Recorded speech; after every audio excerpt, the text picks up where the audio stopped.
Janasree mission Cherthala block കമ്മിറ്റിയുടെ നേതൃത്വത്തിൽ വാർഷികാഘോഷവും ഏകദിന ക്യാമ്പും സംഘടിപ്പിച്ചു.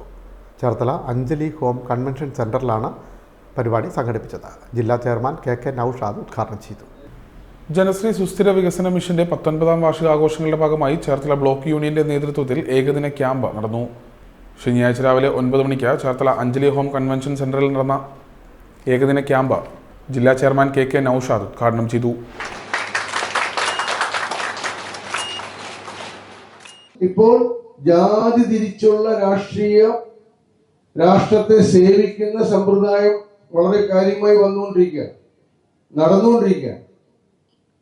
അതില്ലാതെ സർവമതസ്ഥർക്കും സ്ത്രീ പുരുഷ ഭേദമില്ലാതെ പങ്കെടുക്കാൻ കഴിയുന്ന ഏക സ്വാശ്രയ സംഘടന എന്ന് പറയുന്നത് ജനശ്രീ മിഷൻ. ആ ജനശ്രീ മിഷന്റെ പ്രവർത്തനങ്ങളിൽ പങ്കാളികളാവുമ്പോൾ നമ്മുടെ എല്ലാ മനസ്സുകളിൽ അത്യാവശ്യം നമുക്ക് ഈ സമൂഹത്തോടും ഈ രാജ്യത്തോടും ഈ നാടിനോടും ഒക്കെ ചെയ്യേണ്ടുന്ന ചില ഉത്തരവാദിത്തങ്ങൾ, നമ്മളാൽ കഴിയുന്ന ഉത്തരവാദിത്തങ്ങൾ ചെയ്തു തീർക്കാൻ കഴിയും. Cherthala block union chairman PO Babu അധ്യക്ഷത വഹിച്ചു. തുടർന്ന് ജനശ്രീ സംഘ രൂപീകരണവും ഉദ്ദേശ ലക്ഷ്യങ്ങളും എന്ന വിഷയത്തിൽ ജനശ്രീ കേന്ദ്ര സമിതി അംഗം AM കബീർ ക്ലാസ് നയിച്ചു. Janasree microfin limited Alappuzha Janasree mutual benefit trust പദ്ധതികളും നടത്തിപ്പും എന്ന വിഷയത്തിൽ ജനശ്രീ കേന്ദ്ര സമിതി അംഗം ഷാ ജോർജ ക്ലാസ് നയിച്ചു. ജില്ലാ സെക്രട്ടറി ബേബി കമലം, CEO ജില്ലാ ട്രഷറർ V രാജു തുടങ്ങിയവർ ആശംസകൾ അർപ്പിച്ച് സംസാരിച്ചു.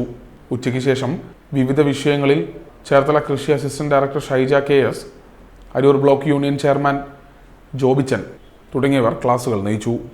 ജനശ്രീ സുസ്ഥിര വികസന മിഷൻ ജില്ലാ കമ്മിറ്റി മെമ്പർ PP സുരേഷ്, ജില്ലാ committee member G Suresh Babu, വിവിധ മണ്ഡലം സഭാ ചെയർമാൻമാരായ M Ramesh, V Anilkumar, Jomon Joseph, KN Augustine, K Abdul Basheer, R Murali, Jayalekha, TA Babychan, B Rajesh, KS Raju, Pradeep തുടങ്ങിയവർ ക്യാമ്പിനെ അഭിസംബോധന ചെയ്ത് സംസാരിച്ചു. Cherthala block union treasurer Sreelekha Nair കൃതജ്ഞതയും Cherthala block union secretary K Devarajan Pillai സ്വാഗതവും പറഞ്ഞു.